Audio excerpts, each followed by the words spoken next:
मिथ्या धारणा 1, दर्शाई गई आकृतियों में से कौन सी आकृति के त्रिभुज सर्वांगसम यानी कॉन्ग्रुएंट है? कुछ बच्चों की एसएसएस सर्वांगसमता यानी कॉन्ग्रुएंस की समझ नहीं बन पाती। वे सोचते हैं कि एसएसएस सर्वांगसमता सिर्फ समबाहु त्रिभुज यानी इक्विलैटरल ट्रायंगल के लिए ही सत्य होती है। वे पहली आकृति में देखते हैं कि दोनों त्रिभुज समबाहु त्रिभुज है और दूसरी आकृति में समबाहु त्रिभुज नहीं है, इसलिए वे सोचते हैं कि सिर्फ आकृति 1 में दिए त्रिभुज ही सर्वांग सम है। इस समझ के साथ वे ऑप्शन 1 का चयन करते हैं, जो कि एक गलत जवाब है। सही समझ यह है कि जब किसी त्रिभुज की भुजाएं दूसरे त्रिभुज की संगत भुजाओं के बराबर हो तो वे त्रिभुज सर्वांग सम त्रिभुज कहलाते हैं।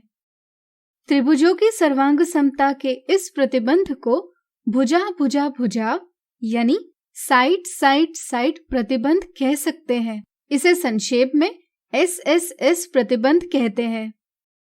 पहली आकृति में दोनों त्रिभुजों की सभी भुजाएं 3 सेंटीमीटर लंबाई की है, इसलिए पहली आकृति में दिए त्रिभुज सर्वांग सम है। दूसरी आकृति की बात करें तो इसमें OM बराबर PQ बराबर 3 सेंटीमीटर है, MN बराबर QR बराबर 4 सेंटीमीटर, NO बराबर RP बराबर 5 सेंटीमीटर। अतः त्रिभुज OMN और त्रिभुज PQR की तीनों संगत भुजाएं यानी करस्पॉन्डिंग साइड्स एक दूसरे के बराबर है, इसलिए आकृति 2 में दर्शाए गए दोनों त्रिभुज भी सर्वांग सम है। त्रिभुज OMN त्रिभुज PQR से सर्वांग सम है। इस समझ के साथ सही जवाब है ऑप्शन दूसरा। मिथ्या धारणा 2 ज्ञात कीजिए, त्रिभुज PQR और त्रिभुज XYZ सर्वांग सम है या नहीं? कुछ बच्चे यह देखते हैं कि दिए त्रिभुजों की स्थितियां अलग अलग है। वे इस बात पर ध्यान नहीं देते कि उनकी संगत भुजाओं की लंबाइयां बराबर है। इस समझ के साथ वे सोचते हैं कि दिए त्रिभुज सर्वांगसम नहीं है, इसलिए वे ऑप्शन 2 का चयन करते हैं, जो कि गलत जवाब है। सही समझ यह है कि जब दो त्रिभुजों की संगत भुजाएं बराबर हो तब एसएसएस प्रतिबंध के अंतर्गत वे सर्वांग सम होते हैं। यहाँ त्रिभुज PQR और त्रिभुज XYZ में PQ बराबर XY है, QR बराबर YZ है और RP बराबर ZX है। दोनों की संगत भुजाएं बराबर है, इसलिए दोनों त्रिभुज सर्वांग सम है, यानी कि ऑप्शन 1 सही जवाब है। अब चलिए एक गलती को समझें। जब बच्चे यह जानने लगते हैं कि दो त्रिभुज भुजा भुजा भुजा प्रतिबंध के साथ सर्वांग सम हो सकते हैं, तब वे यह भी सोचने लगते हैं कि दो त्रिभुज कोण कोण कोण यानी एंगल एंगल एंगल इस प्रतिबंध के साथ भी सर्वांग सम होते हैं। इस मिथ्या धारणा को वे AAA प्रतिबंध के नाम से याद रखते हैं।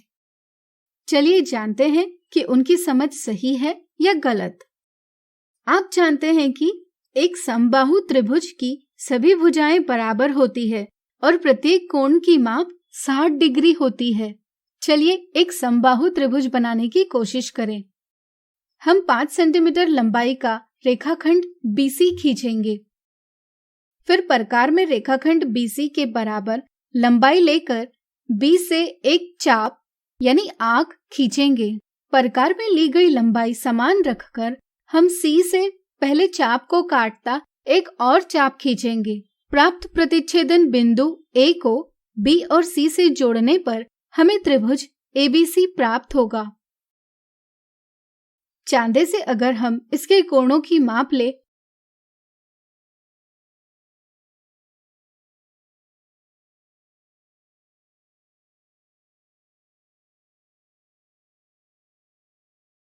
तो हमें सभी कोण 60 डिग्री प्राप्त होंगे।